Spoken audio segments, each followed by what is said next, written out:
Hey, what's up, players? This is Hall of Famer Teddy Long, and right now we're getting ready to have a six-pack challenge match with Potsy and Tino on the big podcast show. Holla at a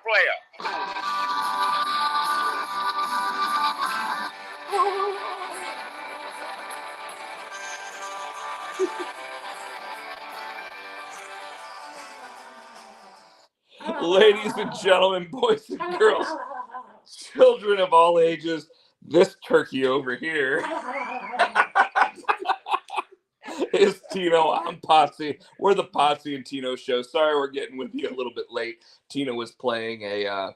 you just walked in the house. Shut the fuck up. I showed up on time, but we would have had to start. We would have had to start right then. No, you're right. But you were playing an Iron Man match on WWE 2K22, and he's got to finish it before he leaves the house. Like, and I'm probably gonna have to turn the TV off just so it doesn't like burn into the TV screen. But our theme song is always brought to you by Adam's House Cats, called The Wrestling Songs, available on iTunes for 99 cents. And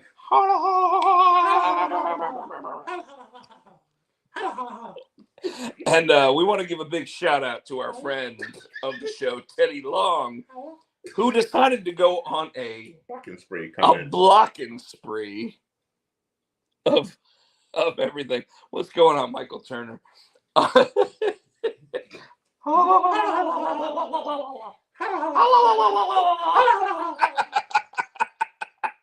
gonna do that for Thanksgiving. We're gonna have a Thanksgiving Teddy Long show. I gotta get off the screen. I'm laughing too. This is almost like when you farted in the bathroom. By the way, that bathroom is right there. Right there.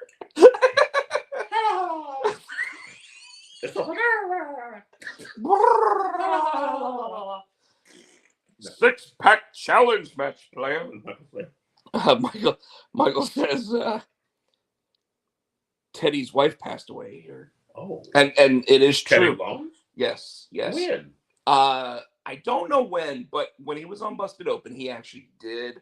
Like, Mark Henry actually brought it up, and Teddy Long said that he doesn't normally go on to social media to talk about his personal life. So because of that, he didn't actually go on there and talk about it. But Mark was one of the people that he did call and talk to about it. So you're absolutely right, Michael. I think it's been a couple months. So Teddy's had some time. He said he started smoking the weed again, player. So like when they were talking to him about his release from WWE, he basically said that they had the policy in place that you couldn't smoke weed, and he was smoking weed. So he was like, I probably brought it on myself. But Teddy Long is one of the good ones. He's always been good to our show, as you heard right there. But he even gave us those bloopers. Yes, I think we played those. No, I think I played them once on the show, but I'd have to go back and actually try to find the bloopers at this point. But anyway, so Chris Barrett says, "Holla if you hear me, my freaks." So I guess he's calling out the genetic freak Scott Steiner, uncle of Braun. Did you watch the Table for Three with them? But it was the Steiner brothers and Braun Breaker. No, is it new? Yes, and it's fucking hilarious. Oh, but Scott, he's not really saying much, but when he does, it's no, it's because Scott knows. But they told a story when Braun won like medals or something for winning some high school or something for wrestling. He's like, yeah. Scott was like, yeah, why don't you bring those over here and see me? And Braun said, I should have known something was up because it was midnight. He said, I got to the house and it was dark, and Scott's truck was parked under the thing, and he walked in the house and Scott jumped on and tried to wrestle with him. tried to win the belt? Yeah. So he's like, yeah, I'm proud of you. I'm proud of you for being NXT champion. Why don't you bring the belt over to the house? They were like, and they were ragging on him about stealing their moves. He's like, and Braun's like, fuck you. I invented the sign. He was fucking. I invented the sign. And then Rick's like, I just want you to give me back my singlets. We gotta watch it. Dude, that's hilarious. I'll put it on as soon as we're done because that sounds hilarious. God, it was so hilarious. Oh, and then they were telling, and then Scott told the story again about when he was riding down the road with Macho Man, and because he's the same story he told at the Hall of Fame, talking about the cows, calling the cows over, and how Macho Man got one to walk over to. And he said, I'm still convinced to this day that he knew him. That he knew the fucking cows. So after I watched the Table for Three, I went back and watched the Steiner Brothers. Michael said, "Holla." Chris Barrett also. Chris Barrett also says, "I want to know how Mach got those damn cows to come to him," and we all do, except chances are, and for real, Macho probably actually had known those cows for a while.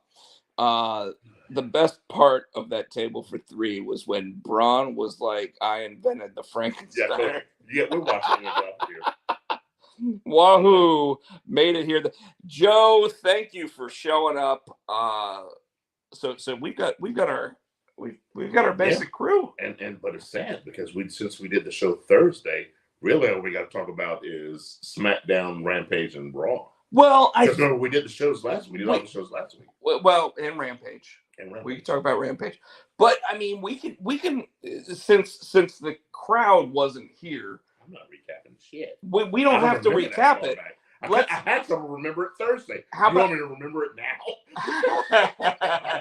Well, let's just go ahead and say, hey guys, if or like the Nature Boy, have you heard his ED enhancement commercial where he's like, hey guys, it's the Nature Boy, woo! But now they got some kind of woo wings he's got going on. Dude, he's got woo wings, he's got woo pot, he's got woo, like he's literally like just balling out, like selling everything. Like there's a video. Money. He needs money. There's he always needs money. But these bitches are for real. But there's a video of him smoking pot with Mike Tyson right now. I didn't know Flair smoked weed. Well, he created woo weed. Woo weed. Woo weed. It's probably just wooed. Yeah. Teddy Long should make some weed. He probably needs some well, so no, but if guys, we talked about everything all the way up through Dynamite last week. So if you guys want to talk about Jericho winning the Ring of Honor Championship or Jon Moxley becoming the first 3-time AEW champion, however, there's only been 8 AEW champions, and Jon Moxley is 3 of them. Mm-hmm. So if you want to talk about all that, please go ahead and start putting it in the chat. I don't rip those off. This keeps it fresh. Okay. No, that keeps it fresh. No, now you ruined it. Now they're not going to be fresh. Now I'll have to finish them tomorrow. I need somewhere to put my gum. Go get a napkin. Or some toilet paper out of the bathroom that you blew up the one time. The one time. You've actually probably blown. Don't you dare. Don't you dare. You'll never be invited back over. Every show from now on will be remote. I got a key. And I'll just cut you off. I don't have a key. Rob, don't get hot, Chris Barrett says. I'm gonna get hot about it. Oh, whatever.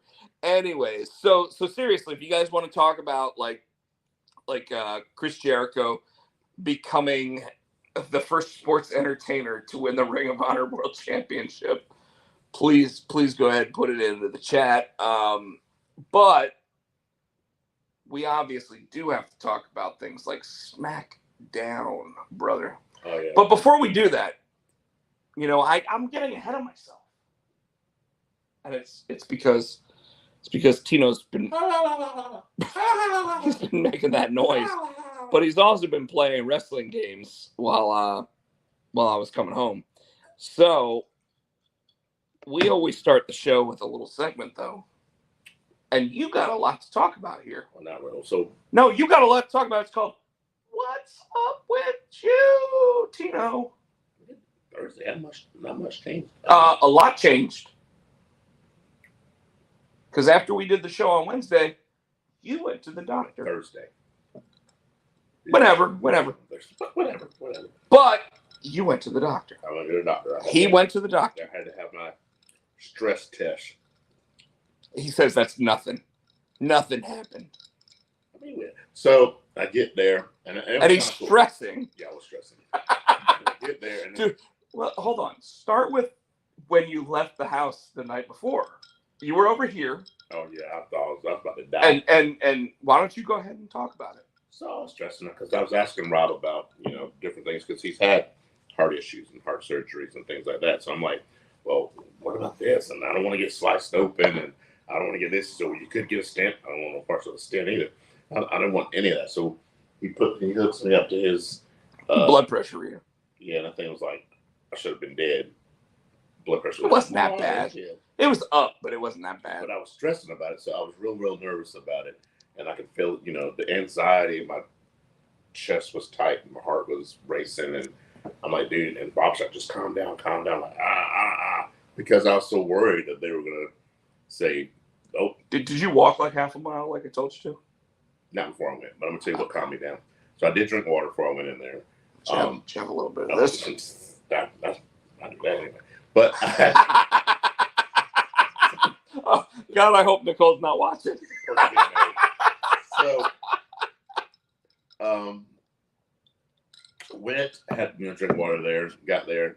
So she what calmed me down was she's like, all right. And they're talking, this is what we're gonna do, you're gonna lay here, we're gonna I'm gonna check your heart and do the ultrasound. They're gonna shave your chest. Yeah, they shaved my fucking chest. They shaved his chest. Do the ultrasound, they put you on the thing, they were explaining everything. But the cool thing, she actually, when I was laying there, and they did an ultrasound of my heart. So and she turned the screen so I could see and was walking me through it. It was cool seeing all the chambers of the hearts and all the heart working. And then she cut the sound up. And it's like, you could hear. It's just like, she goes, I'm like, yeah, I got kids. And that's what it was. You could hear. I remember when they did ultrasound with Matthew. It sounded the same thing. So I was like, wow, this is kind of cool. But I didn't realize how calm I was. She was okay. She said, then the lady had already hooked me up, and then she hooked me up with the EKG stuff. You're going to take the blood pressure. And she said, okay, you're going to get on this. Every 3 minutes, it's going to speed up, and it's going to elevate. It's going to raise the elevation. So the first one was like it's just walking. All right. And I told them, I got, still have my torn ACL, blah, blah, blah, blah. She said, well, just let us know if you need to get off. Okay, all right. So I'm walking. The first 3 minutes, I'm good. The second 3 minutes, it sped up, and it kind of did the incline. I'm still good. And then that third time when it sped, I'm kind of like, you almost like a jog. A little jog, yeah. And I was good. I was hanging in there. And then my knee. So it was like, nope. My knee was like, and then my calves. So I guess at the incline, as fast as I was going, my calves started tightening up, started cramping. And so I made it a good 2 minutes at that when I'm like, all right, I got to stop my knees. My legs started. I'm like, all right, cool. And then as soon as you get off, you lay down real quick. She does the ultrasound while your heart's still racing. I'm like, all right, cool. Then I had this doctor, he's a smart-ass doctor. He came in, oh, you didn't make it. Oh, you're really out of shape. Oh, what happened? Did you get tired? I'm like, no, bitch, my knee cramped up. Did you tell him I'll body slam you? No, I looked at him, and he's like, oh, no, I didn't get tired. And the lady, they were like, no, he didn't get tired. He beat the EKG. Everything was what it was supposed to be. I just cramped up. I could have kept going. So I was like, oh, okay. So the heart looks good, and he didn't see any blockage. The ultrasound didn't see anything wrong, any blockages or anything. But I guess when I had the heart monitor on, they noticed like a little arrhythmia or whatever. Right. And it would happen every so often. So they said you want to nip that in the bud. So he said, well, you just got to take blockers.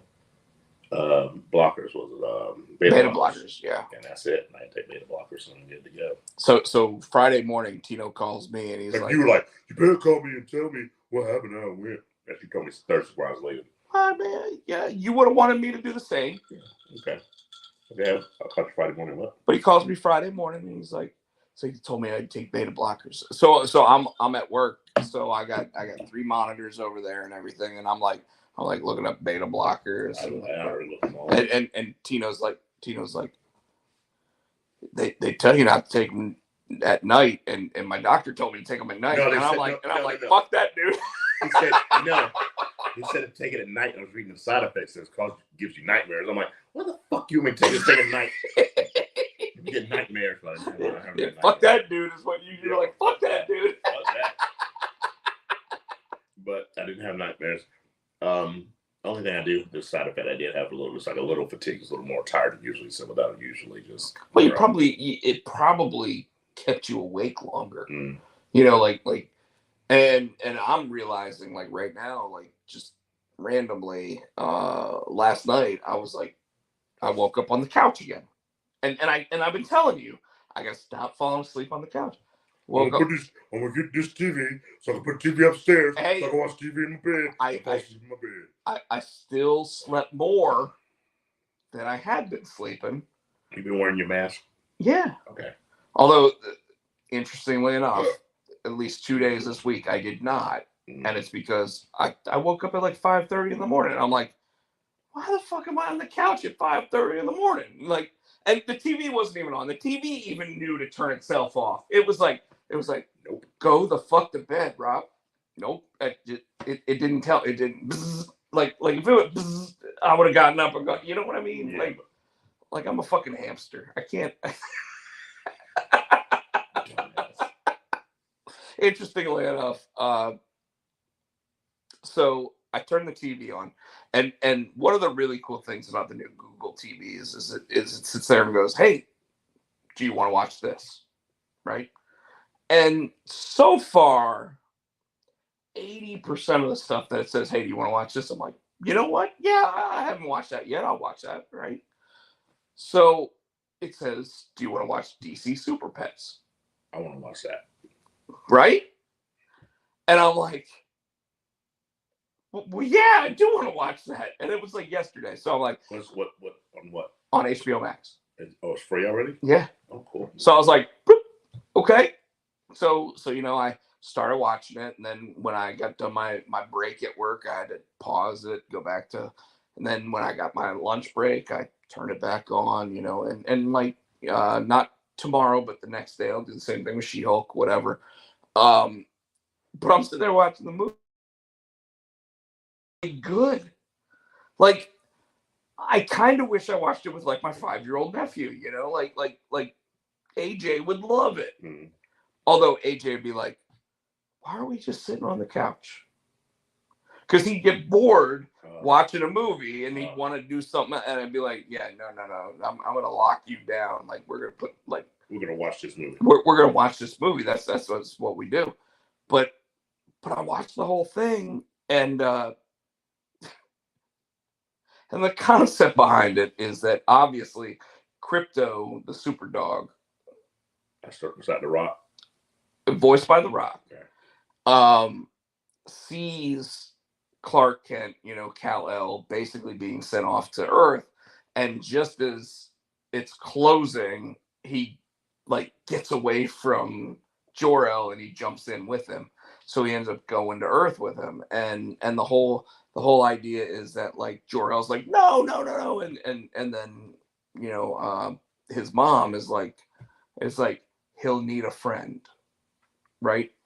Now though, Clark Kent is 30-something years old, and Crypto's still with him, which would be great if that could actually happen, right? But the whole concept is that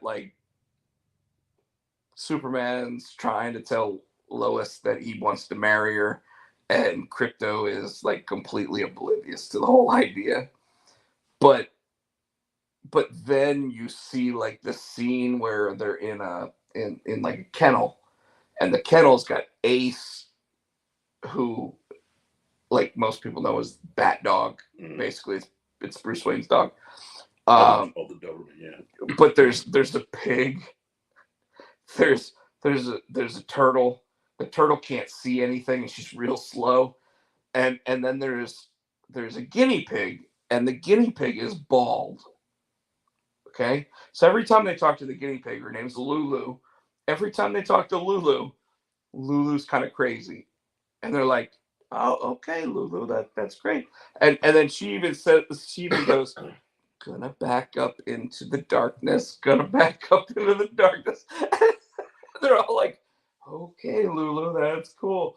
Turns out that Lulu is like Lex Luthor's bald guy. But Kevin Hart. Which one's Kevin Hart? Kevin Hart's Ace, the Bat Batman's Dog. dog. Yeah. And you even like they finally get to the point where they explain Ace because Ace doesn't like nobody and whatever, and he hates people for whatever reason. You finally find out why, and it's great. Like it's heartwarming. It's really good. Have you been? Oh, so, sorry. Go ahead. No. It's because it's totally different. So finish what you're saying. Have you been watching the Quantum Leap? I have not watched it yet. I wanted to wait for a couple episodes. They're good. I did hear that the latest episode finally ties into the original series. They did at the end of they did at the end of episode 1, which led into episode 2. So Gotcha. yeah. So apparently the pilot episode has not aired yet. So unlike most shows where no, it's the first episode. Oh, that wasn't the pilot? It wasn't. No, because so the first episode apparently, now again I haven't watched it, but apparently it had to do with knowing that Al had passed. Yeah. So they made sure to write an episode that was all about Dean Stockwell in that moment, right? Well, that wasn't the first episode.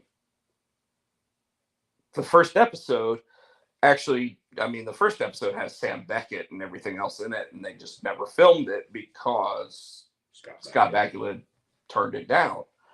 I think they're still trying to work him into the show. And they mentioned him a couple of times. They mentioned him in the first episode. So the whole to wrap it, to figure out he started it, him and that. They did that. Well, the whole thing is that it's a sequel series. Yes. Like they flat out like even the voice of Ziggy is still like she was involved in the first series. They haven't voiced her yet, but they still have the little thing. Well, I think she makes those weird sounds. Yeah. But yeah, so they did, like you said, they did make mention of it. So this, you're right. So that they did say they're in our present time, 2022, and they did say, Sam Beckett and they talked Al started So it's getting interesting. I want to talk about something, but you haven't seen it because it's a twist to it. I don't think, but it's not really. Go ahead. You're not going to hurt my feelings. Dude leaps. He gets amnesia, so he don't remember shit. Right. So yeah. Oh, you already know that part. Okay.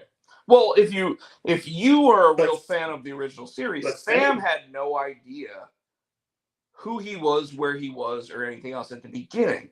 Okay. It wasn't until he actually started putting things together and Al would show up and explain to him. Okay, cool. And the other... It's been so long since I've seen the original. You know what? I did forget about that. What blows my mind about that show is that as Sam would leap into the bodies, those people would leap into Sam's body in the future. Yes. And they would put him into a room and they would talk to him. And that's how Al actually got the information to be able to figure out what was going on. It's all Ziggy now. Well, but think about it.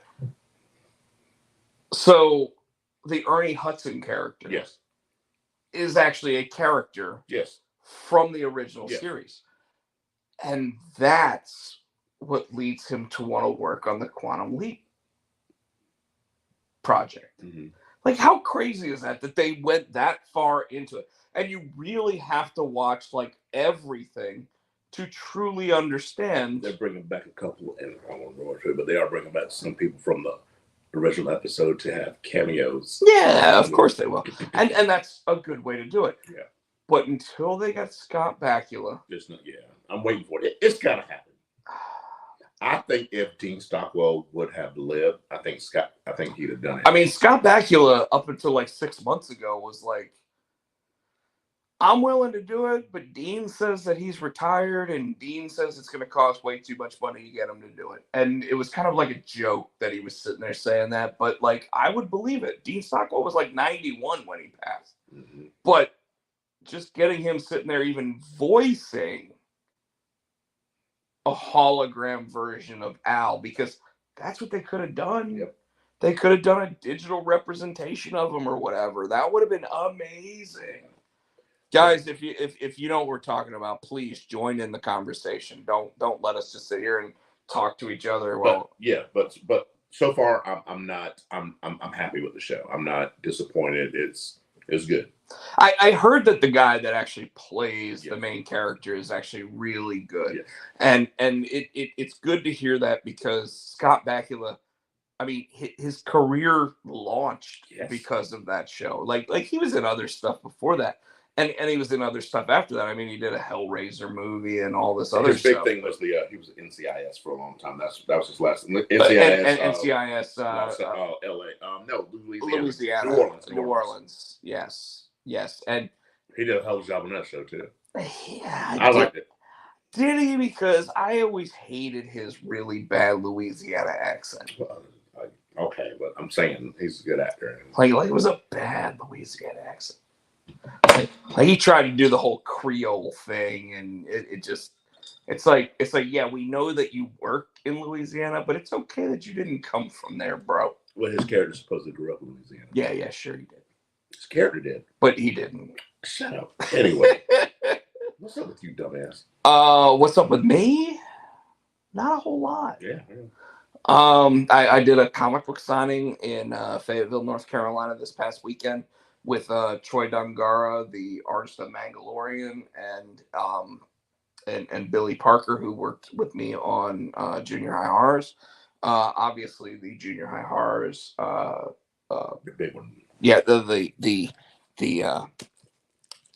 monster size anniversary edition.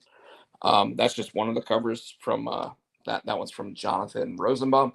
That is not out in stores yet. Comes out October 7th, but I had it at the signing with me because Troy had done a cover, Billy had done the coloring and the inks and everything else. When you say you had it at the show with you, were you selling them at the show? Yeah.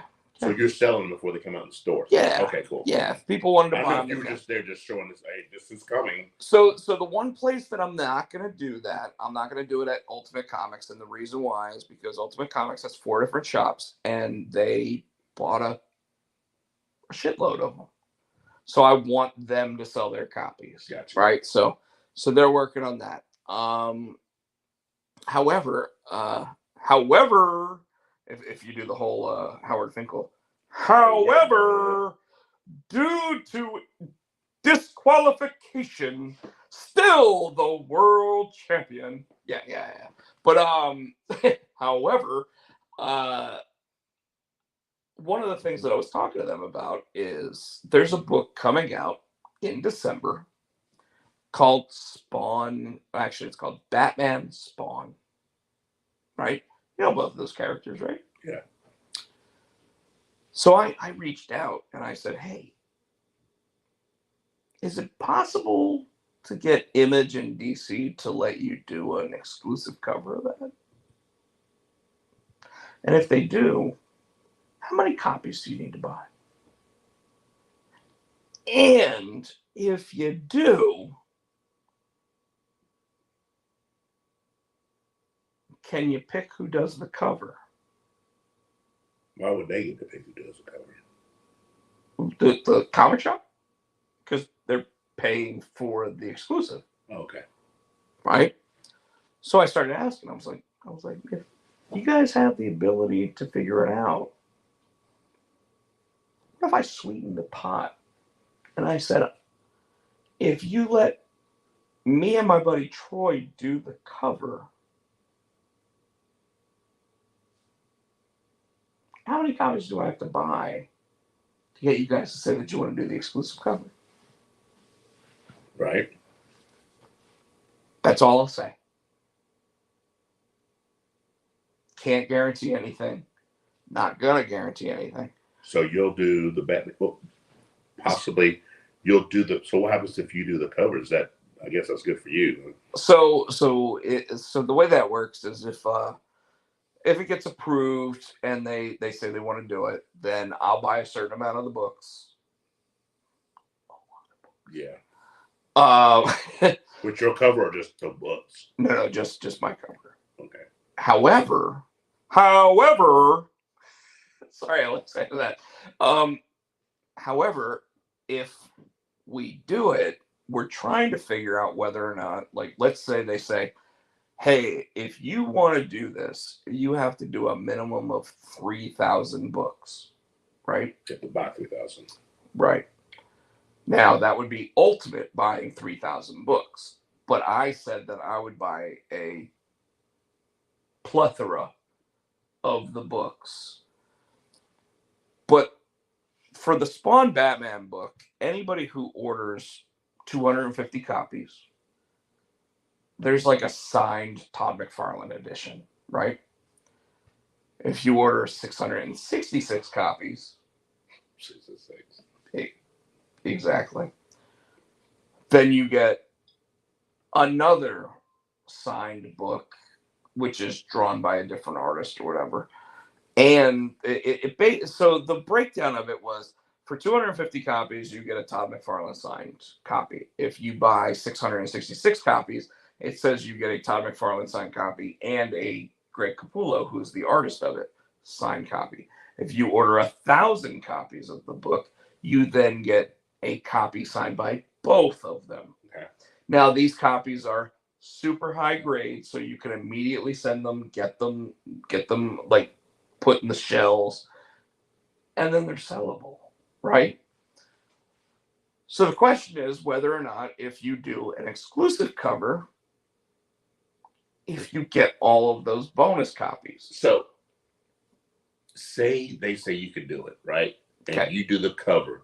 You bought all these copies of your cover. Can you sell it? Because that's not. Yes. Yeah, the whole point is so that I have all these books so I can sell them. I just wouldn't sell them in the shops, wouldn't they? Like, even if I went to Ultimate Comics and did a signing, I wouldn't sell them in the shops. The whole point would be, more than anything else, it would be to take those, like, if Like a Comic-Con or something? yeah, every time I went to a show, I'd put like 5 or 6 copies of that out. Okay. You know, and the really cool thing about those exclusive covers is because anybody can buy any other cover anywhere. And Joe, you've obviously done this before. Chris Barrett probably too. Anytime a shop has an exclusive cover, it's normally $20 for an exclusive, and then there's normally like 2 or 3 different versions of the exclusive. Like, one will have the logo, one won't have the logo, one might be black and white, whatever the case is. And then there's fewer and fewer of the books based on which versions that you buy. So it might be $20, $40, $50 or whatever. But if it also came with, hey, Rob, you need to order 666 copies, blah, blah, blah. And then I go, okay, but I want the 2 signed books and the extra signed book, you know, based on the amount of copies I order, I want those. I could sell those. Okay. Right? And those would be the regular, like, whatever covers McFarlane and DC Comics and whatever puts out. So I'm thinking I could make most of my money back. Right. And I'd be betting on that.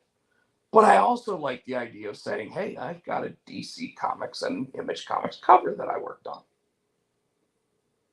So am I willing to bank on it? Yeah. I'm willing to bank on it. So I can't say whether or not it's going to happen. Chances are, even if they look it up, they'll want to go with one of their own artists or whatever. But I always like to sweeten the pot, which is why I said, hey, I'd buy this many copies of the book. And I even made sure that it was, hey, if they're offering for every this amount of copies of the book, you get this signed book, this signed book, this signed book, then I would buy enough copies to get that signed book, that signed book, that signed book. You know, I have a Todd McFarlane sketch right there. You can see it. But It's that's free though. He gave that to you. it's worth like $5,000. Yeah. It doesn't matter if it's free now. Uh, It's the fact that I own that. He doesn't do that, dude. So my point is that like I don't need that.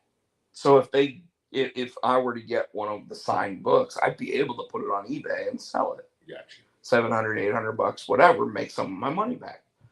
And that's the whole point, is that like you got to figure out a way to sit there and maximize that, right? So that's one of the things that we're contemplating doing. And working with my buddy Troy, I was like, Troy, I'm just telling you, I want to color it. I'll ink it if you want me to, whatever, you know, I'll do whatever you need me to for it. But I want to color it because I've been working on some other stuff that I've been coloring and shit looks good, right? So, but I want my name on the credits so that I can sit there and go, hey, this is an exclusive that was done by him and blah blah blah, because that's going to do nothing but help me later on down the road. So that's why I'm willing to sit there and use that as a marketing device to try to do that rather than some of this other stuff. If you get to do a cover for Batman Spawn, I will buy one from you. Chris Barrett, thank you for that. Hopefully you'd want to buy one full set of the books because I'm sure that there'll be a regular version, what they call a virgin version, which does not have the logos on it, and then there'd be a black and white version. And each one of them has different ratios and everything else. But I really appreciate that because it does mean something. And if you picked up a copy of Mandalorian, you know that Troy Dungara actually is a very skilled artist. So we'd be making sure that he, like, I sent him a layout for a Spawn Batman piece the other night. And then from there, you know, we'll see how that goes. But anyways, I'm listening. I'm just pulling up results. No, you're fine. I just wanted to sit there and go talking about other comic book stuff this month. Well, actually, I think October. I think I've got 4 different book covers coming out that I worked on. Shit. Yeah, so 4 different things that I either colored, inked, whatever the case might be. But yeah, I think 4 different covers coming out. 3 of them for a book called Scorn. 1 of them for a kid's Slapshot book. Maybe 5 because the Biden's Titans Twitternator Elon Musk cover that I drew might be coming out. So I mean, they're like at least 4, maybe 5 different comics that and then anybody who talks to their shops, the Scorn holofoil cover is actually both of the covers that I colored on the holofoil. So like, wow, it's sexy. The artist is actually really good. I think he worked on some Back to the Future comics for IDW, but the I mean, like, I've now seen 2 of the holofoil books, the Junior High Horrors one, and I just got actually I have my copy. No, I sent it off to get it graded. The Kid Slapshot #1 that I didn't. So I edited the book, but it wasn't a cover that I did or anything. But it was the holofoil version. I sent it off to get graded. So I've seen 2 of the different holofoil books, and they're, dude, I love them. I love them. Cool. So like when Immortal comes out, we're definitely doing a holofoil cover. It might be a Kickstarter exclusive, so that way we can get myself and the artist paid for the book. So yeah, you'll have to click and click and click on some of that stuff to make that happen. But anyways, Michael Turner says, it's Batman. I want it if I can get it. So So, Michael, you know that I will make sure that you know how to get it if it's something that we can work out. I don't even know if I'm supposed to be talking about it because, like, like Ultimate Comics has to decide whether or not they want to do that. Find out whether or not DC and Image are allowing it for this book. Blah blah blah. Whatever the case might be. But I told them to check into it, find out what they can find out, and that way, we can go from there. But you ready to get into wrestling? Yeah, like I said, we ain't got much. So we got a lot. We got SmackDown. We got this, baby. How did it start? No. Roman Reigns came out. Blah. The Bloodline comes out. Yeah, it was kind of cool. And Roman Reigns, guys, if you didn't watch this is probably one of the best segments WWE has put on in fucking years. And I'm not even playing. Because Roman Reigns looked at Sami Zayn and he said, Sammy. No, he did his whole little speech first, and he was trying to leave. And Sammy stopped him and was like... And he goes, oh, yeah. Well, I got you here. Yeah. Why are you even wearing that shirt? Why did Sammy stop him? I forgot what he said when he stopped him. Because Roman was almost out the ring. Well, it's because I think Sammy helped Solo do what he did the week before. And he's like, hey, that was good, right? And he's like, oh, yeah. While we're at it. Yeah. But he's like, why are you even wearing that shirt? Why are you wearing a Bloodline shirt, Sammy? You shouldn't be wearing a Bloodline. You're not part of the Bloodline. You're not one of us. You're not family. Why are you wearing that?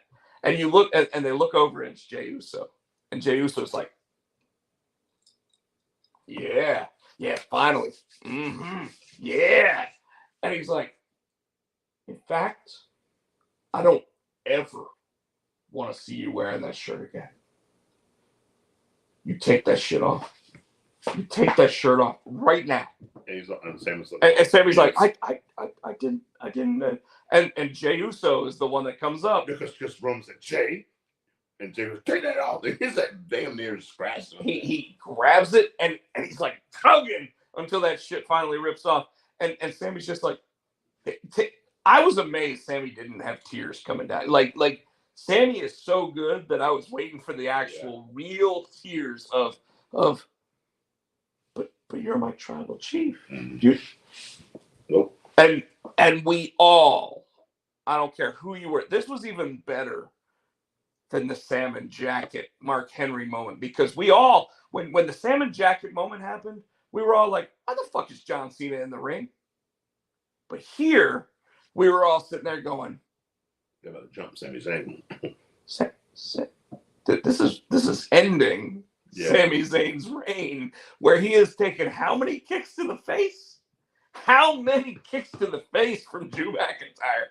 And chair shots and just jumping in the way and making sure he was the human shield. Yeah. He was the bullet sponge that I am when I played Gears of War. Like that's who he was. But Roman's looking at me, he's like, what makes you think you can wear that shirt? What makes you think that you're part of this? Take that off. You never wear it again, Sammy. Ever. And even Paul Heyman's like, never. And then it gets ripped off of him. And Roman looks at him. And then he does that. I don't think he even smiled. Oh, he did after he goes, because I got you a new one. And he throws it at him.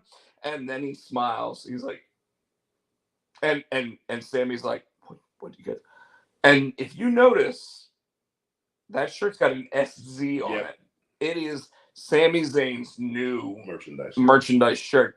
But he looks at it and he's like, and he turns it around and he holds it up. Honorary Oos. And it says honorary Oos. And Jey Uso's like, oh, you got to be kidding me. Like he literally has that look on his face like, ain't no fucking way that I'm part of this. And Sammy goes to put the shirt on, and Roman goes, do you have anything you want to say about it? And he goes, I do. I acknowledge you, my tribal chief, and I am so.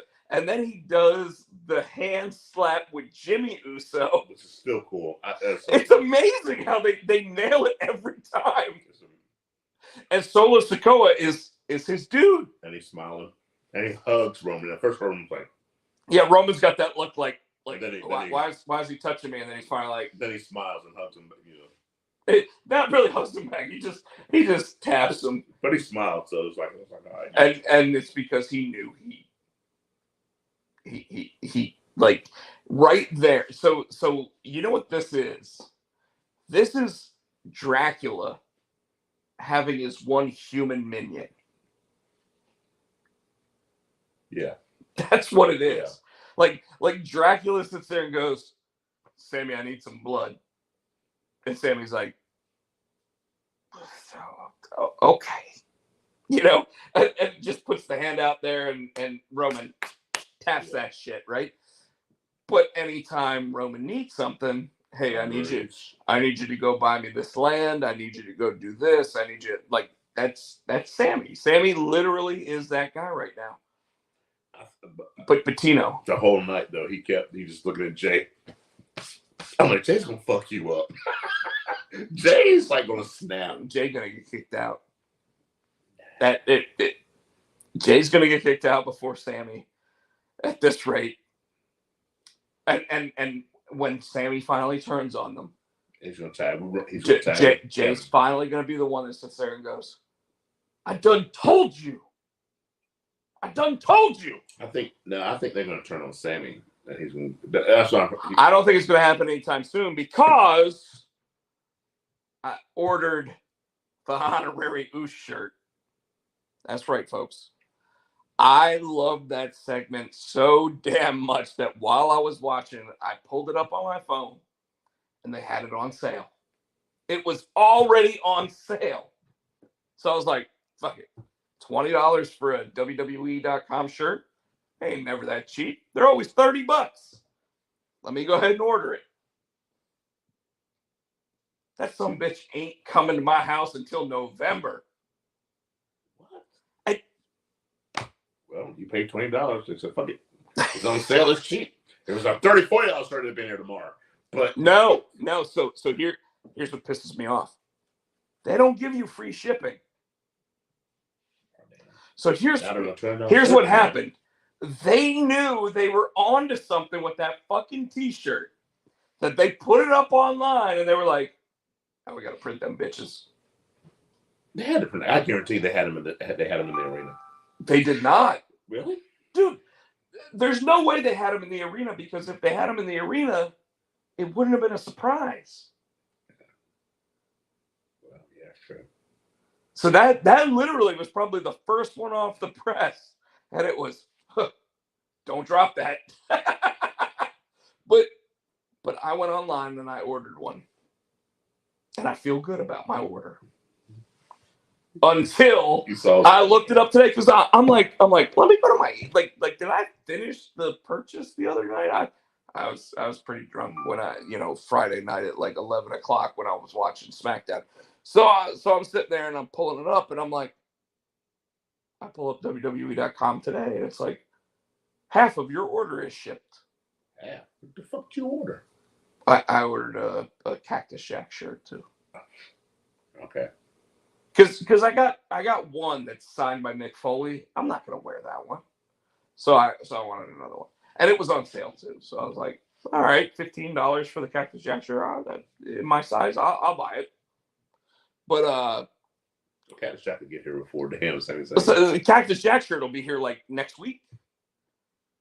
But even that, it's taken like 2 weeks to get it to me. So what? Like, who are they using? Are they using a fucking stork to sit there and send that shit to? Like carrier pigeons? They're using the same people that's got your damn magazine on Amazon. No, that shit got to be printed in China first. But close. Although I did get something from Amazon the other day that said that's now pushed to February of next year, and I'm like, it ain't coming out February next year. And cancel my order you can. at this point. It hasn't charged you yet. So I mean, why? But all right. So what else happened in SmackDown? Because that was pretty much the until the end. Because they had that was the Usos versus the Brawling Brutes. Yeah, they had Liv Morgan versus Lacey Evans. Liv Morgan went through a table. Yeah. Guys, chime in, please. Maximum Male Models. Rob ordered an honorary Uso shirt and a replacement belt. Maximum Male Models and the New Day wrestled. Did they wrestle? Yeah, when the New Day pinned them. But the big thing about that is Max pretty much cussed him off, took off his jacket and walked away. So is he LA Knight? That's coming. Braun Strowman against Otis. That match was better than it needed to be. Both of those guys are solid hands when they have the right opponent. Like, for example, remember how good the match of Braun Strowman versus the Big Show actually was? And it was like, why the hell was that? The Big Show ain't had that good of a match in like 7 years. Is Braun still bouncing back and forth? And the reason why I ask because when we get to Raw, when Omos was wrestling, they mentioned to MVP, well, what do you think about, Braun Strowman coming against? No, and he kind of like brushed it off and was talking about. So I'm wondering if they're going to start I hope not, because I don't think he's ready for a feud like that. So, remember, Omos already had Bobby Lashley as a feud. Yeah. But so if I had to guess, I'm going to say that the main attractions of both programs are set in stone, right? So like the Bloodline is SmackDown, but obviously they, like the Usos still defend the championships on Raw.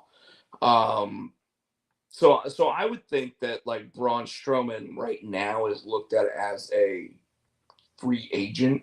Yeah, because he's going to both shows. And he has been showing up at both shows. But even that, like going up against Otis is a Raw superstar. So and he's coming next week to go against Gable. So maybe, I'm wondering if he's going to land on Raw.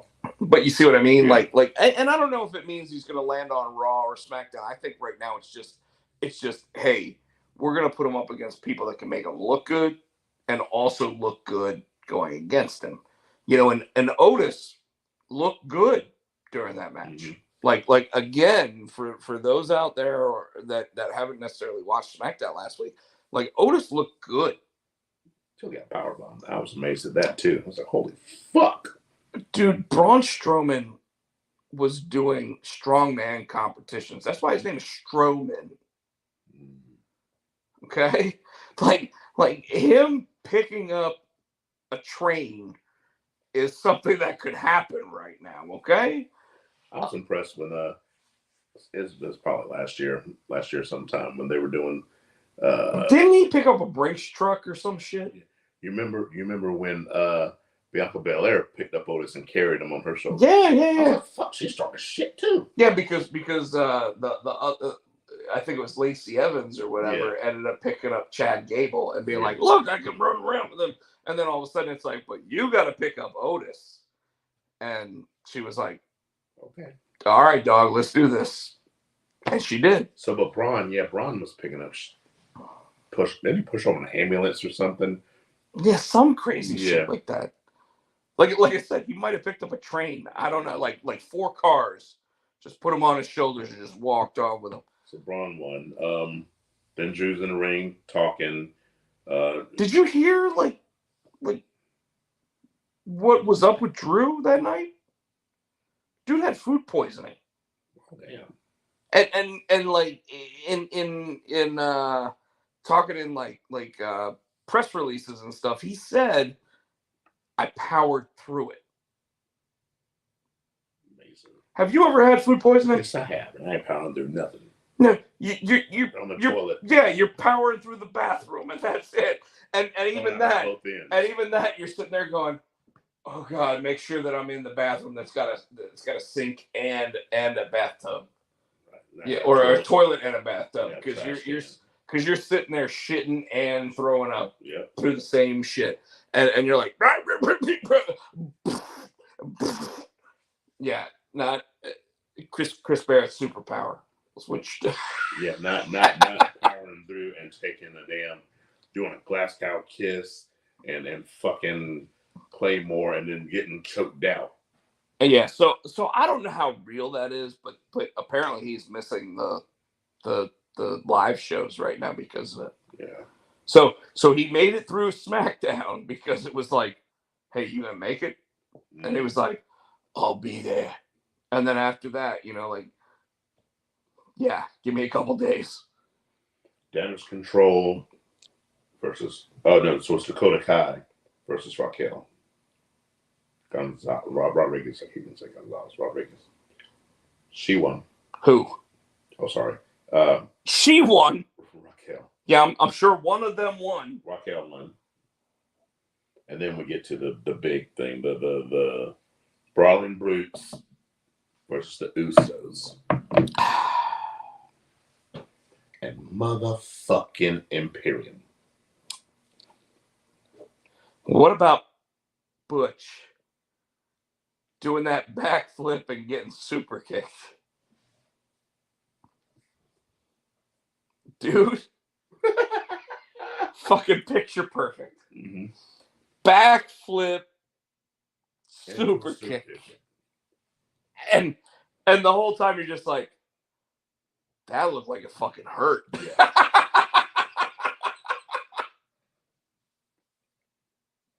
But good news out of that match. We learned in a couple of weeks they're gonna run it back. Sheamus and Gunther for the Intercontinental title. Yeah. So you think Sheamus wins it this time? No. So you still think? Yeah, I think so. Oh, New Day retains. I'm not New Day. Usos retained their titles. Usos did retain the titles. So due to interference from Imperium. Yeah. Okay. So which is going to make a three-way dance. Yeah. So to answer your question, the do I think Sheamus is going to beat Gunther? The answer is still no. And the reason why, and I could be wrong. I don't think I am, but I could be. The reason why I think that Gunther retains is because Clash at the Castle, as much of a major event as it was, did anything happen? now I can see Gunther won Clash of the Castle. I can see them letting Sheamus win, have a rubber match, and letting Gunther get it back. Let Sheamus, because that's one title he's never had, let him have a short run with it, and then get it back on Gunther. So the reason why I don't think that's the case here is because Triple H in charge is very classic, which means long-term title reigns. Build the championship up. Make sure it means something. Because, like, look at it. There's only been one set of titles that have changed hands since he's been in charge.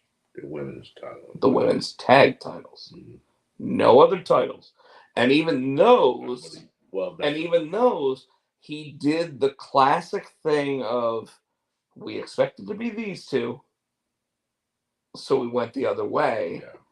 And then we put it on them at the next major event.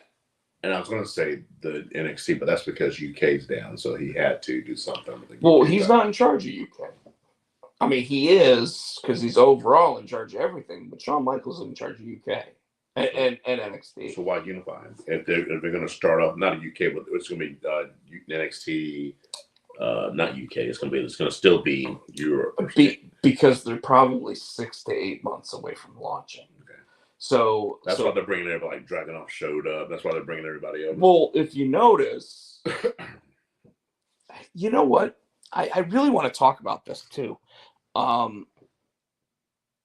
many Raw superstars are not currently being utilized? A shitload. Does feel that way, doesn't it? Like Omos, I almost was like, I almost was like, I didn't even mean that, but I almost was like, we really haven't seen him, but we have, right? Okay, but there's a ton of people we haven't seen, and we know that they're on the roster. We know that they're part of the group, and we're like, I don't care that they're not there. Yeah. But I do care. The one big difference, and this is Triple H's NXT mentality, is let's build for the next pay-per-view. And then let's try to figure out who we're going to build to the next pay-per-view after that. He's not sitting there going, hey, everybody's going to be on TV. Because if you look at Tony Khan's still sitting there going, how do I get all these motherfuckers on TV? Right? Triple H isn't doing that. And it's good for TV because you're putting the solid hands on TV every week. But is it good for the long haul?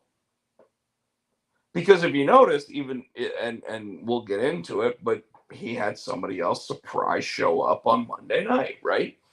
And when you look at Friday night, you're like, well, Karrion Kross suddenly is getting all this extra time. But what about all the people that were before him? What about Los Lotharios? What about what? And Los Lotharios have been used. They've been. Have they though? Because remember, during the beginning of the pandemic, they were all over the place. They were the attraction, even though we'd never heard of them before, and they were against each other. Yeah. And that's my whole point, is that, like, you look at the rosters, and I would love to break down the rosters and go, okay, what was the last time we saw this guy, this guy, this guy, this girl, this girl, this girl, like, and actually, like, really put it together. Right. Because there is a ton of talent that isn't being used, and yet we're seeing new talent come in. Yeah. And I'm going to say that I feel like it's still a better version of the Eric Bischoff era of WCW. And even like Tony Khan, when Tony Khan literally on Wednesday night had one of the biggest name talents that hadn't been used in years show up on his program, Saraya. And you're still sitting there going, but he's got all that other talent. You know what I mean? It's greedy. So being greedy. But they're both doing it. And they, like, Triple H has more TV time to utilize for it.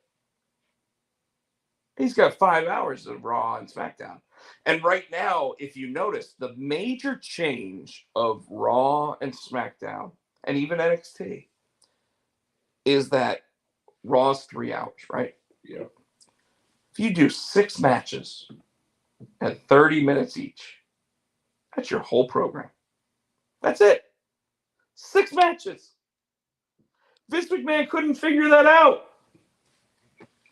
He literally was like, how do I fill this up? This is crazy. We're gonna have to put Otis in a bikini. But Otis would do it. And he'd be like, oh yeah. Like,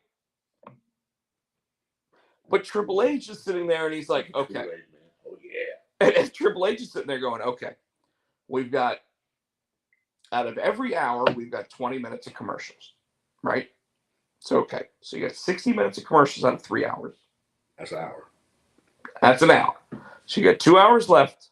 So you can do 8 matches at 20 minutes apiece. And you got Raw. Holy shit. And that doesn't include any segments where you're sitting there going, let's have them talk. Let's have them brawl in the back.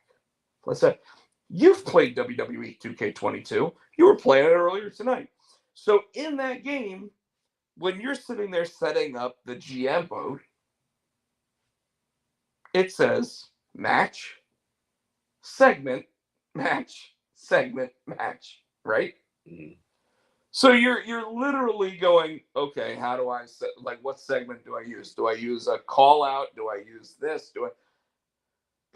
How did Vince lose sight that that's literally how you run a program? I think you're right. All right. Chris Barrett says the main difference between TK and Triple H is that all the surprises that Triple H keeps bringing back aren't bad spot, aren't one bad spot from winding up like Hayabusa. Chris, I'd like you to bring that to 2022 rather than 1998 against Mike Awesome. Um, see, I even know where to go with that. But my point is, and Michael Turner, you're absolutely right. WWE 2K22 is a fabulous game. Oh, yeah, I didn't know 23. I was playing at home today, thinking, are they doing 23? The rumor is yes, but they're also doing AEW Fight Forever, so I'll be. you'll buy both. Yeah, you'll buy both. But anyway, so Chris Barrett, you might need to explain your statement a little better. If Triple H was smart, he would figure out how to bring back all the late '90s factions, so he could everyone on TV. That's literally what it says. So I don't know what it really means. But he's even creating smaller factions and everything else because it's what people want to see. I think we're getting ready to see people like Alexa Bliss leave the faction that she's currently part of. You have to go to a new faction. I would almost like her to sit there and try to go to the White Rabbit and then be told no. And then them take Lily. Be awesome, dude. Oh, that's not what happened. Bray will come back. So a lot of people right now currently think that Alexa Bliss, which we're still talking about SmackDown, but technically we're talking about Raw now. Alexa Bliss will leave the babyface group to join Bray Wyatt. Oh, we're done with SmackDown. You can put Raw. But well, do you want to talk about Rampage? Oh, okay. I mean, I didn't watch Rampage because I haven't watched Rampage in months. I watched that. Action Bronson. I wanted to see that. So what happened? He actually was pretty good. He didn't take bumps like he said he didn't, but he did a whole bunch of. He did a couple of pounces. So do you want to explain that to everybody?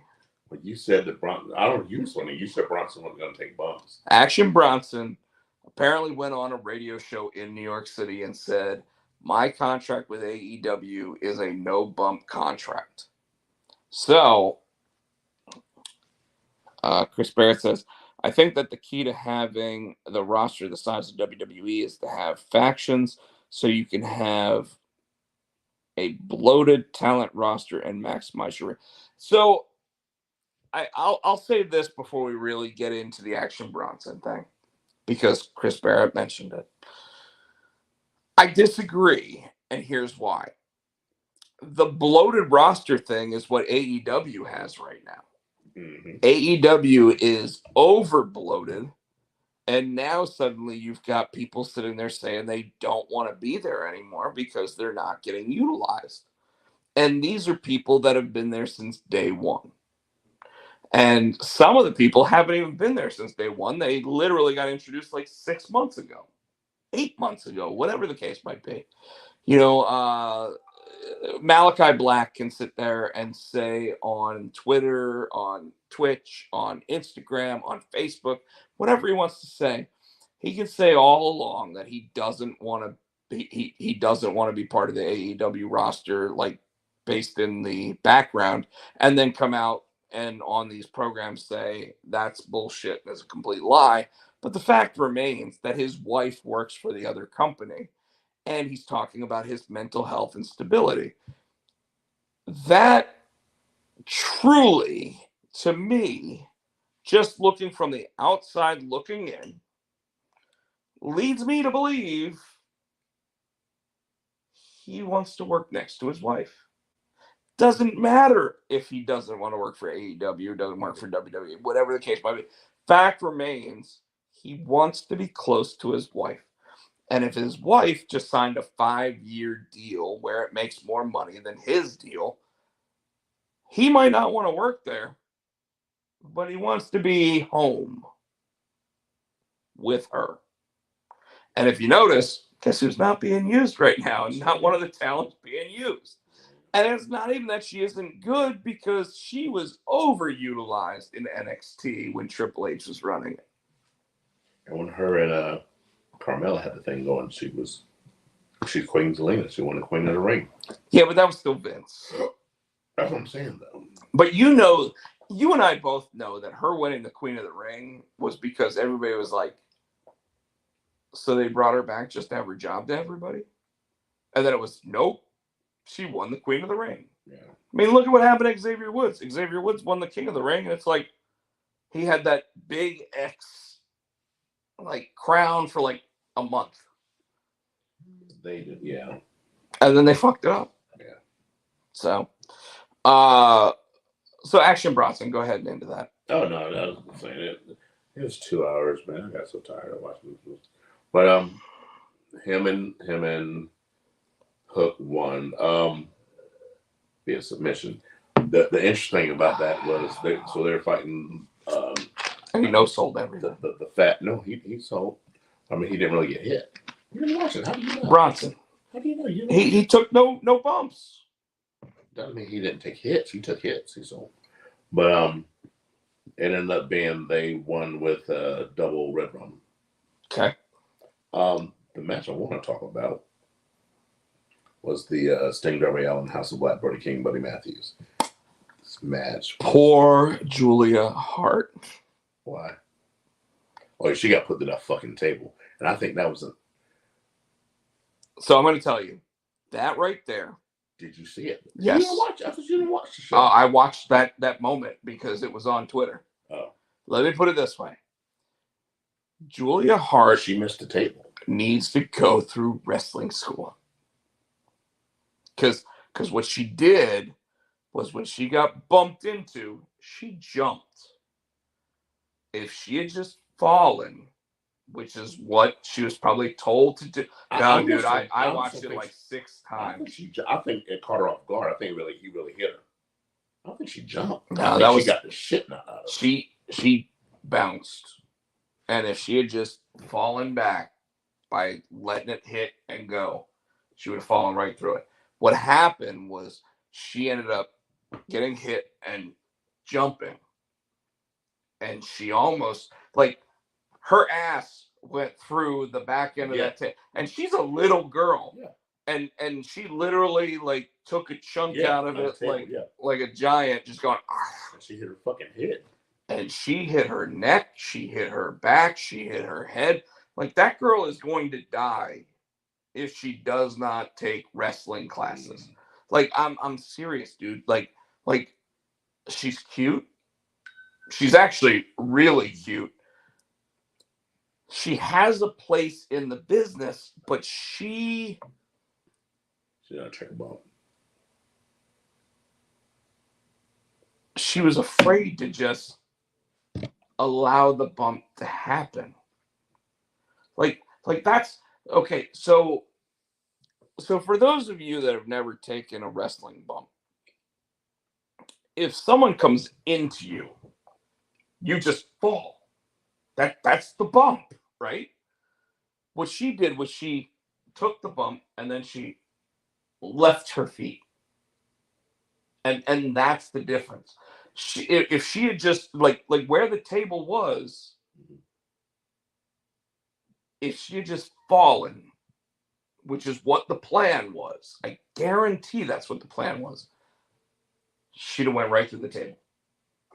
And I'm not even saying that it would have been better or worse, but that was one of the worst looking drops that I have seen in a long time. I heard for her. Yeah.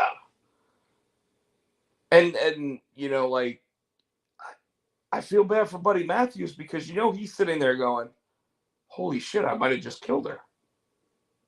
And at the same It's time, not his fault. it's not his fault at Not all. his fault.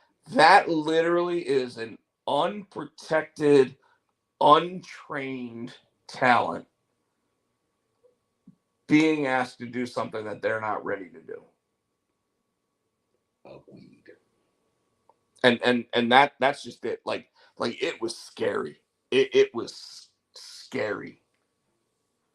So they're in the match. Darby, of course, gets taken out because he's Darby. He gets fucked up. They manage to get Sting handcuffed, sitting in a chair.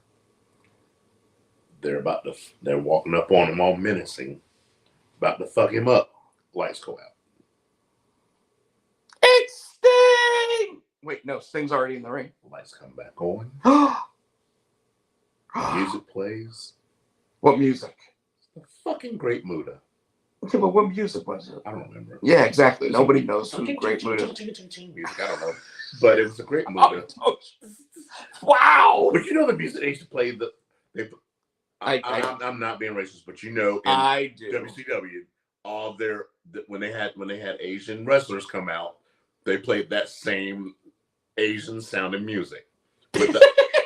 And I'm not being. I can't explain it, but you know what I'm. I know exactly what. So Chris Jericho in his first book explained it as, when I went heel, all of a sudden I went from generic music 107 to generic music like 302. Yes, and that's what you mean. Is it was Asian generic music 104. Talking about Chris Jericho, it throws me off every time I watch WCW now. And they're playing "Break the Walls Down." I'm like, no. So, but yeah. So he comes down, and he's walking slow. How old is Muda? He's got to be late 60s, dude. I mean, he's walking real slow and hunched over. Because I know he was supposed to, like, when he was younger. You know what's funny is they could have put Tajiri in that mask, and you wouldn't have known the difference. Yeah. So yeah, you did, because Muda's taller and he's fucking swole like a mother. But he came like hobbling his damn bow-legged ass down real. He got in the ring and he got the Stings. You know, went to Sting, and they're like, oh wait. Buddha's part of the House of Black. Yeah, they were like, you know, they had this they went over their old time rivalry and all this stuff. And he's looking at Sting, and Sting's looking at him with their nose to nose. And then Muda does this. And he looks at Buddy. I'm like, Buddy got it. He missed somebody. He missed him, and that's how they won the match. So you know, and it wasn't even like a miss. It was kind of like, and it kind of went. No, Buddy Matthews' face was completely green. Yeah, but it came out like a. Well, yeah, I mean, he wasn't chewing it well enough. Yeah. Speaking of spitting, dude, don't you ever send me some shit. I was in a meeting, and I don't know why I fucking opened that damn thing you sent me. With the Triple H without the sound.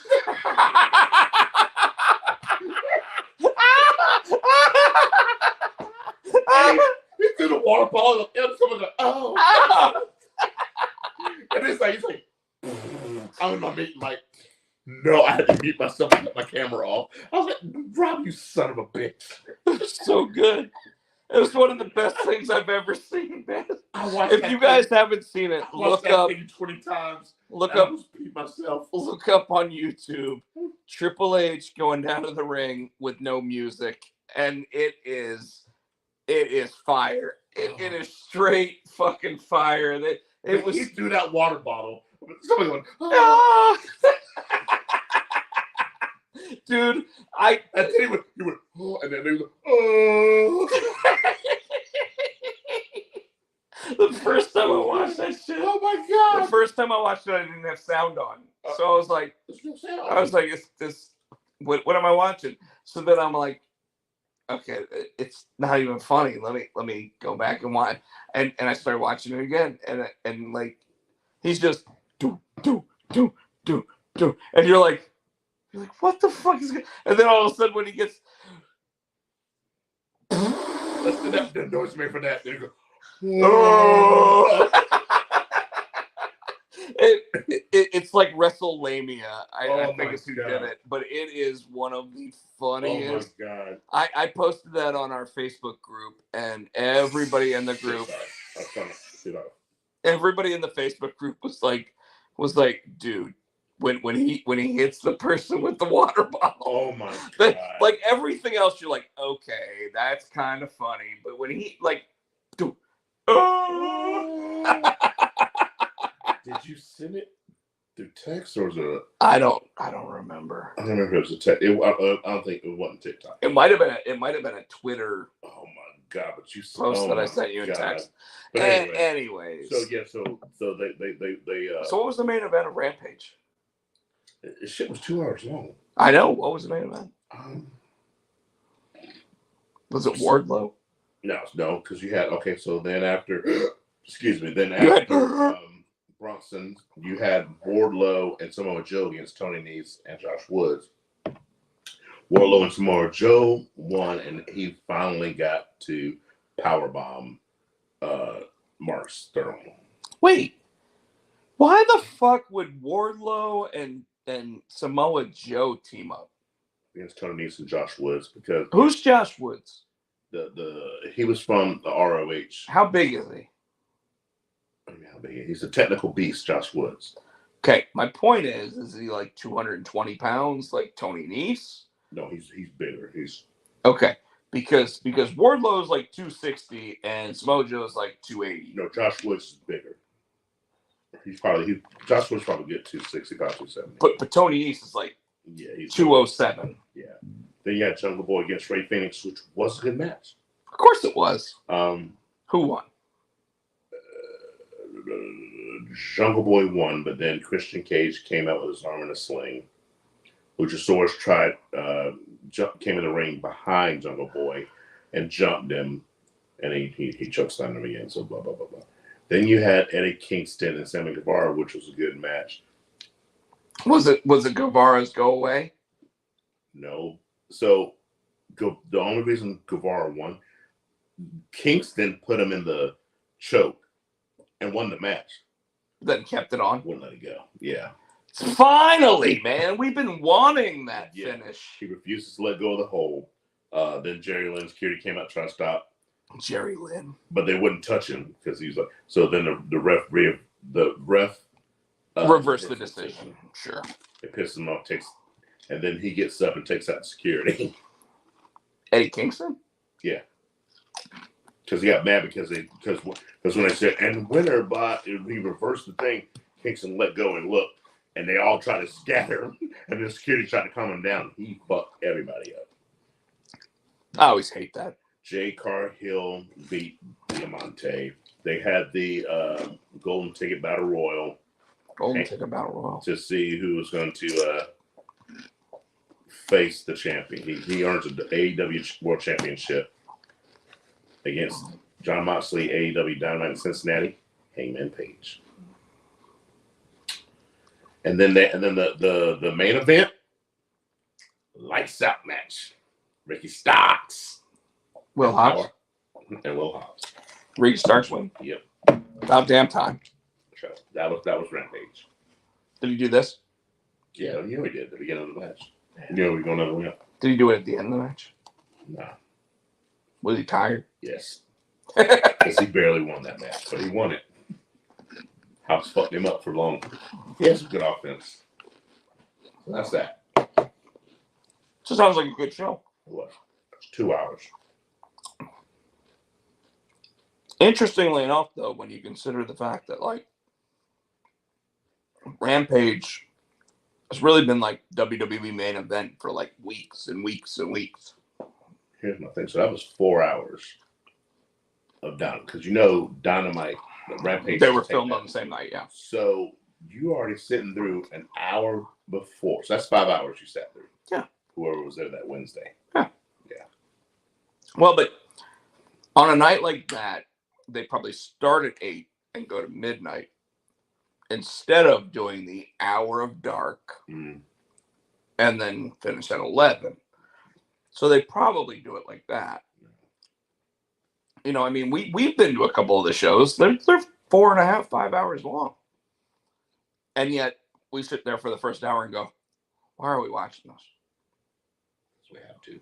Oh, there's a couple squashes. So oh, there's finally a competitive match on Dark, and you're like, oh, that must be the main event of Dark. No. But we'll do it again when AEW comes. Chris Barrett says, damn it, why are you eating those Pringles after you got hot at Tino for taking the foil off? Because they're still okay to eat right now, but tomorrow they'll be stale. It will not. I mean, to be fair, Dynamite is 5. I got hands. I caught it. Give me the damn thing. You're not having any more of these. Asshole. Asshole. See, I told you they're like half the. So I bought the ones that are reduced fat. They're not, because I'm still fat, but but they're thinner, and you can see through them. And they're good. But anyway. So you know I hang out with Cliff Bleszinski, right? Cliff Bleszinski, guy that created Gears of War. So his wife, Lauren, has started doing Twitch streams. And one of the things you can do on Twitch streams is you can basically pay people to do certain things, as long as it's in like the tip menu, right? So yeah, exactly. So Lauren doesn't like Pringles. So Cliff put in her tip menu That's fucked up. that you can tip enough to make her eat Pringles. And she hates them. Why? She's like, they just don't even taste like potatoes. And she's not wrong. So like every week he goes out and he buys different flavor Pringles. That's so wrong. That is so wrong.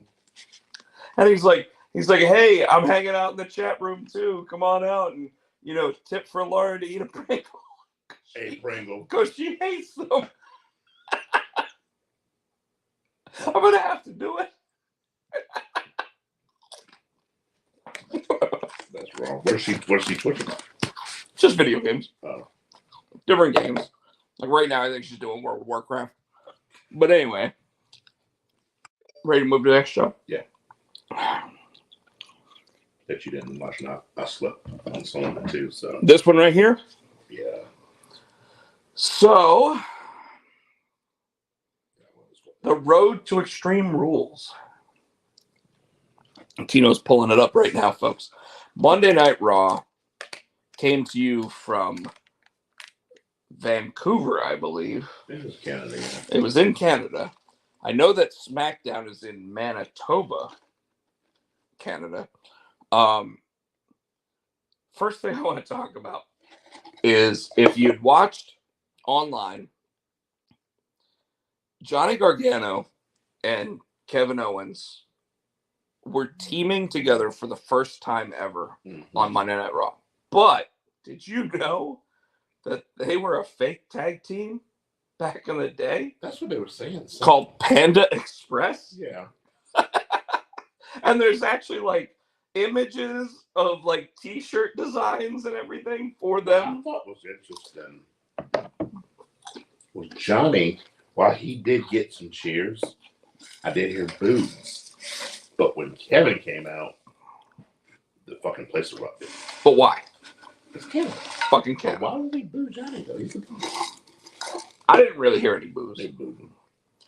But did you see when Johnny Gargano pointed out the sign to Kevin Owens? Kevin Owens hit my sign. And it said, Kevin Owens, fight my sign. And Kevin Owens walked over just as they were getting ready to go to commercial break and grabbed it, and he started punching it, and he ripped it in half, and he just threw it down. And I was like, he's not a heel anymore. Why is he doing this? I didn't see what the sign said.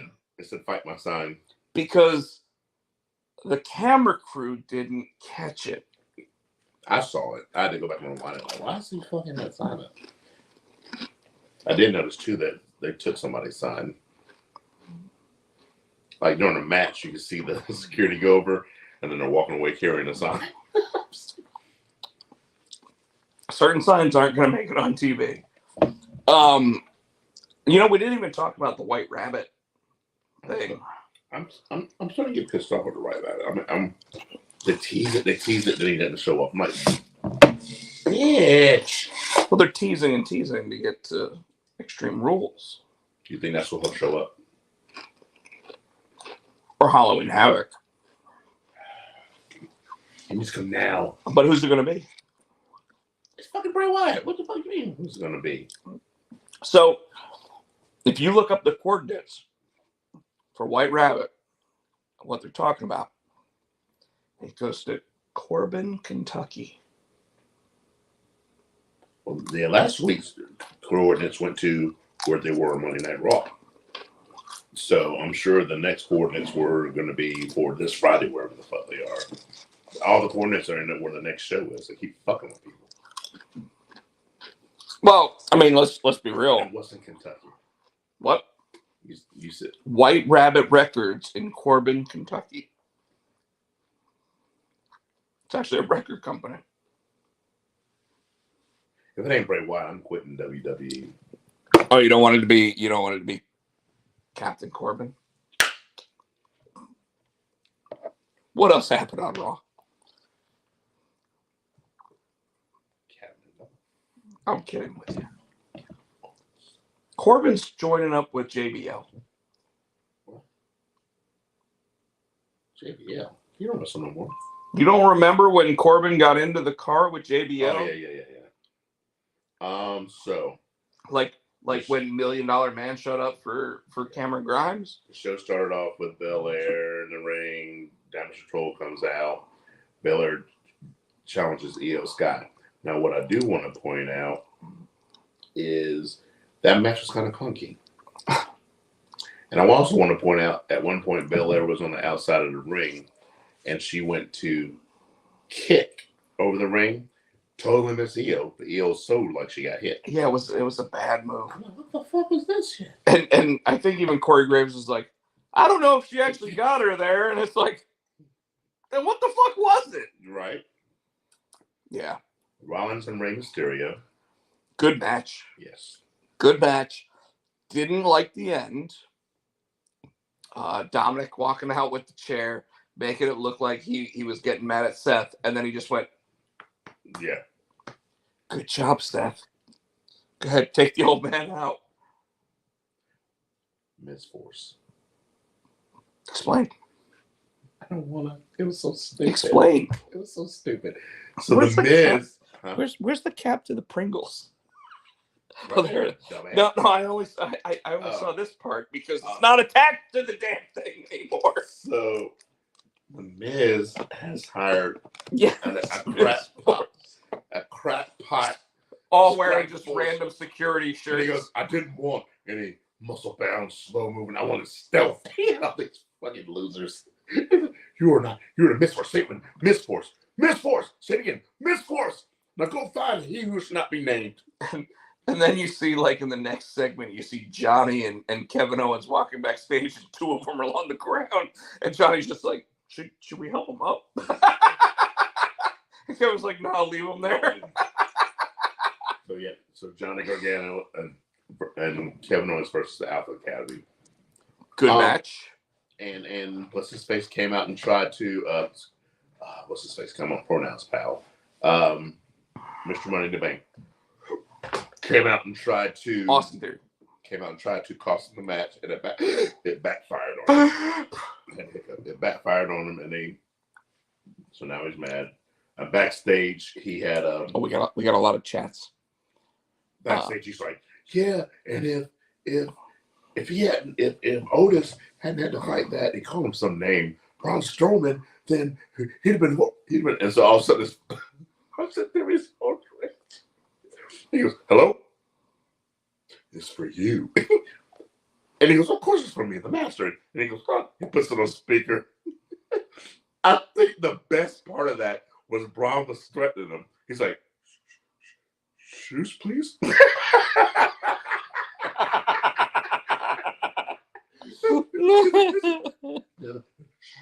Shoes, please? Raw was live from Calgary, Alberta, Canada, at the Heart Dungeon. It's because Johnny Gargano is really 1997 HBK, but younger and not eating certain gimmicks like Shawn Michaels was. I don't even have to ask who the fuck said that. Michael Hayes is the White Rabbit. This is literally in our chat right now. I'm telling you, Michael P.S. Hayes is the White Rabbit. You know, so can I tell you what I'm thinking with the White Rabbit thing?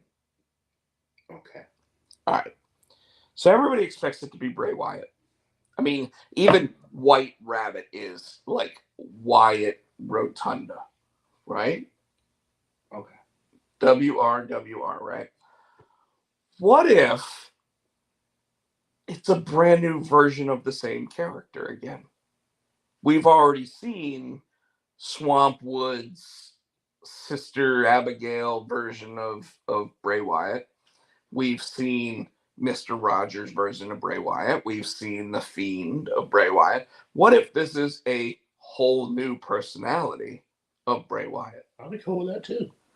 I don't know if I would, but I think I would. What I mean by that is this: is that like he's killed it with 3 of them, but he was also Husky Harris.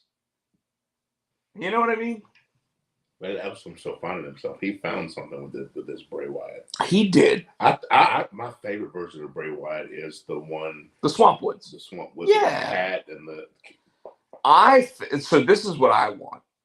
I want an amalgamation of the Swampwoods and the Fiend. Like, imagine all of a sudden he comes out and he's like, brothers and sisters, join me in everything that's going on. And that's right. Otherwise, Follow the buzzards. Let me in. Follow the buzzards. Because if you don't, he will be back. And then all of a sudden, like, you see like the let me in. Yeah. Wouldn't that be even better than what we've seen?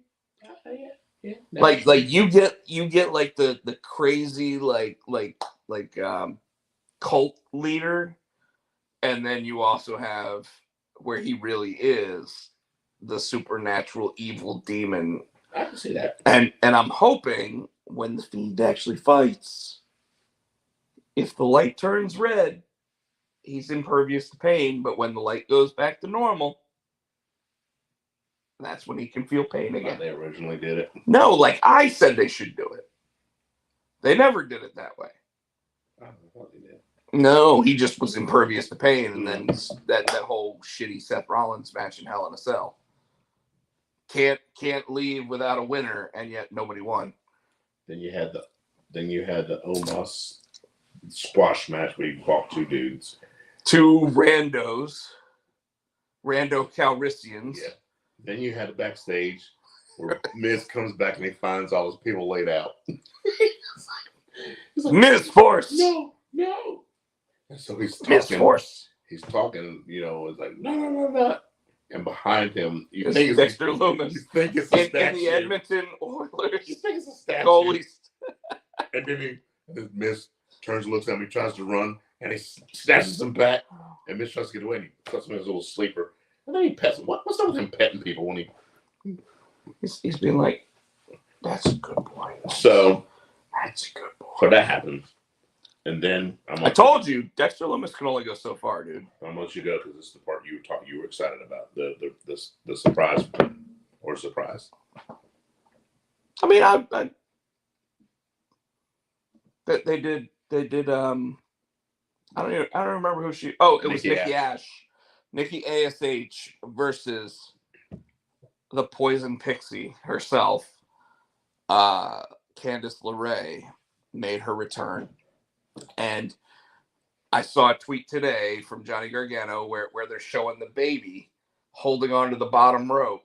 Mm-hmm. And Candice LeRae's outside the ring, like watching the baby. And Johnny Gargano's sitting there like this, inside the ring. And Johnny's post basically says, maybe baby wrestling wasn't the only one I was working with to get back in shape. So there you go. We all knew that if Johnny was back, so is she. There's no way that they're and There's one interesting thing I found in that match, though, and it happened at the end of the match. okay. After she lost and Candice was celebrating, the camera panned back to Nikki. She was crying. She'd taken her mask off. This is what I was hoping for. I want her to go back to that wild woman that she wasn't. And I'm wondering if this is just a crumb leading back to that.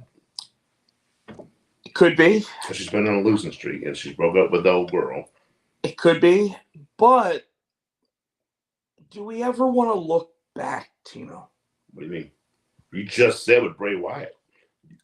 I said create a whole new personality for Bray Wyatt. Is what I said.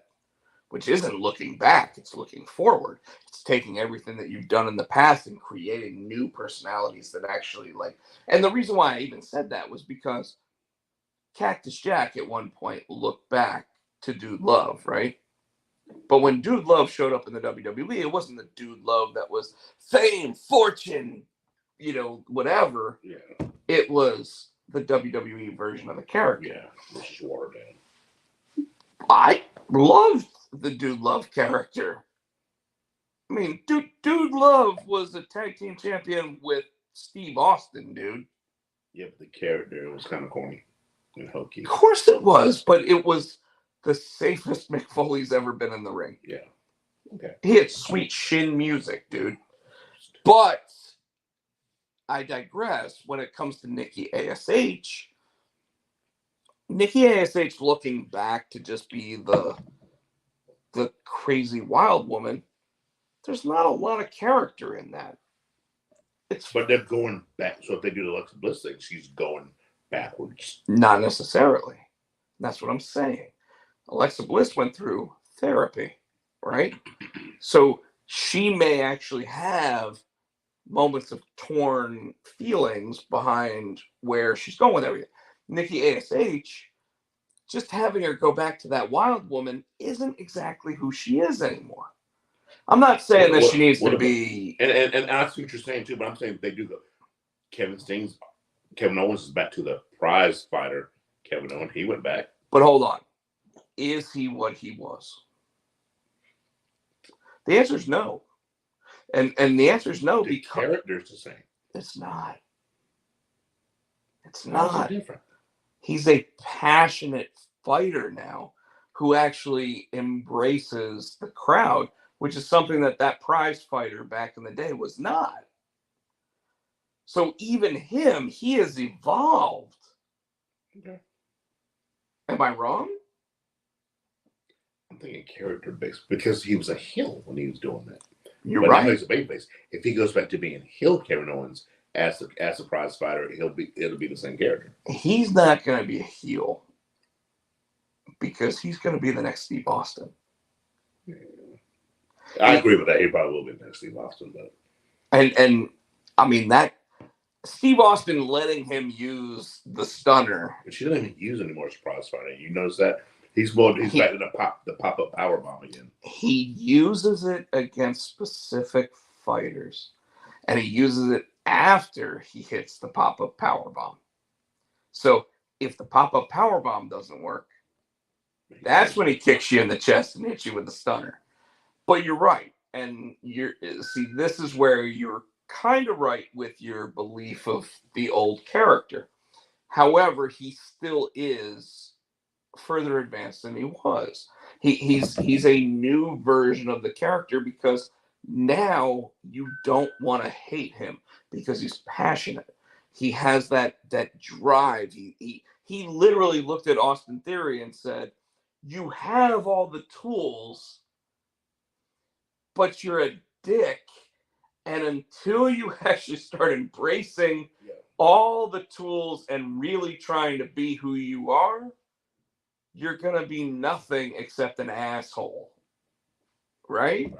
And let's be real, the NXT Kevin Owens didn't do that. He was the asshole.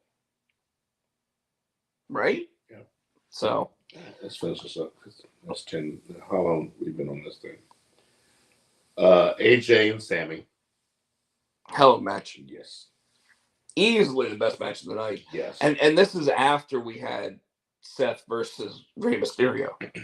Then we had No. I was saying then we had Damian and Riddle. Yeah, this wasn't even the final match. That was the last one. The main event was Riddle and Damian. Is it weird that this match just seemed to come out of nowhere, but all of a sudden it feels like it's leading to AJ versus Roman?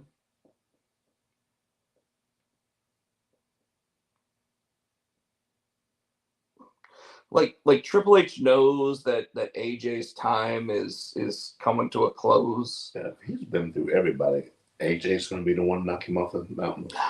Yeah, yeah. But AJ's going to be the one that makes him look like $1 million fucking dollars. Yeah. Yeah. Like Survivor Series or Royal Rumble, it doesn't matter. Like AJ's going to be the one that makes him like look like he's just never had a match like that before. Yeah. You know, and that's just it. But again, Sammy gets the win, which makes me think that this leads to a larger story. But Sammy got the win with the help of Solo Sikoa, part of the bloodline. Mm-hmm. But what's that going to do? It's going to cause AJ to be pissed off. AJ will go out and find a tag team partner, probably Kevin Owens, or maybe not even Kevin Owens. Maybe sit there and get Kevin and Johnny Gargano, and oh my God, we're getting close to War Games at Survivor Series. You put them with the Street Profits against the Bloodline, and you got 5-on-5 with Sammy caught in the middle, wondering whether or not he should actually hit Kevin Owens. We'll see. We'll see. And hopefully my damn shirt will be here by then. Probably not. Probably not. Fuck but you. Damian. Fuck you, WWEshop.com. Damian and Riddle. Pretty good match. I think the highlight of that match, though, was we had another return in Canada. The same return. Yeah. And he challenged. So who was it? Edge came back, speared the shit out of everybody to save Riddle from getting his ass beat, and challenged Finn Balor to a not-quit match at Extreme Rules. Why does he challenge Finn Balor and not Damian Priest? Because I think Finn Balor's kind of the de facto leader of the group. Is he? Guys, out there, do you think that Finn Balor's the leader? Or is Rhea Ripley the leader? Rhea Ripley's not a leader. Rhea Ripley's the leader. She's not a leader. Anyway. She leads that group. Get the music ready. She's not a leader. Get the music ready. Listen to you. Anyway, because I'm done. Hit my music. Hit my music. Hit my music, bitch. Hit my music. Oh yeah, because we got to watch that table.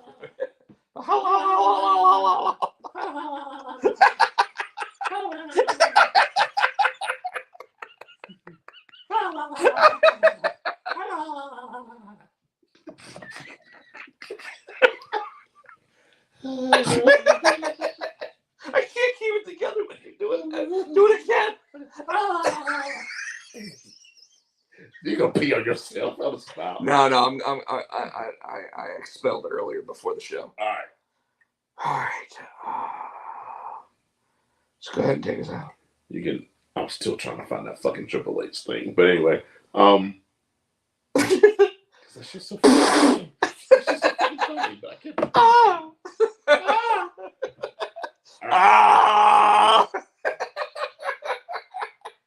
Anyway, fool. God, what's that? Oh,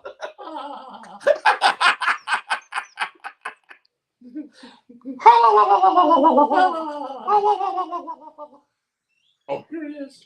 Oh, we found it. You think we can play it? It's like 30 seconds. I think we'll get sued, do you? You gonna show it to everybody? I'm asking you, think we'll get sued? I don't care. You don't care. It's my YouTube channel. Go ahead. Let's see. Rob makes more money than I do. No, I don't.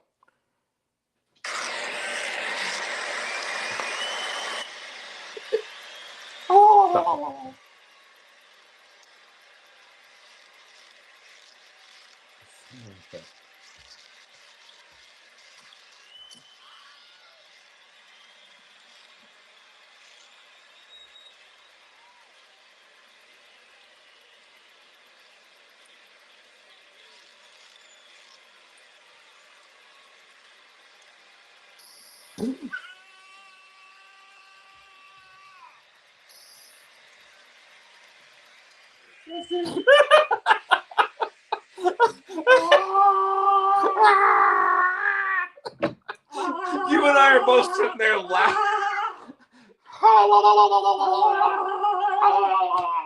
Anyway, you can find this fool on the Twitter machine. He is at PopCheck. I'm at HooeyFan91 on the. Michael Turner said it was a good show. I don't know if it was. It was a funny show. We had fun. You can find him on Snapchat. God, he is Snapchat, right? No, Instagram. Sorry. Instagram. I am on Snapchat, but no, Instagram. Potsy. No, Rob Potsy Potsy, Junior High Horrors, Immortal the Comic. Go ahead. You got too many. I do. TikTok. Rob Potsy Potsy. All right. So on the Insta, I am SC Tino. On TikTok, TikTok, I'm just Tino Gray. On Facebook, we're Potsy and Tino Show. On Twitter, we're Potsy and Tino. We're here each and every week on the Pots and Pans Network. You can check us out. Please give us a thumbs up and a like. Buy our shit. We're going to say thank you to Adam's House Cat for the wrestling song. That is our theme song. You can catch them on iTunes for 99 cents, 99. And until next week, that's Rob. I'm Tina. We're saying.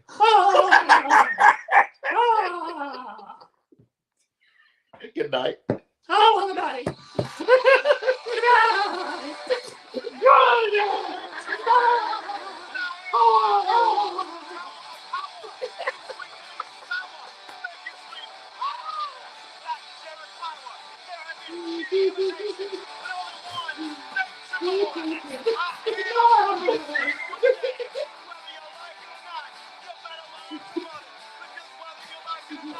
Woo!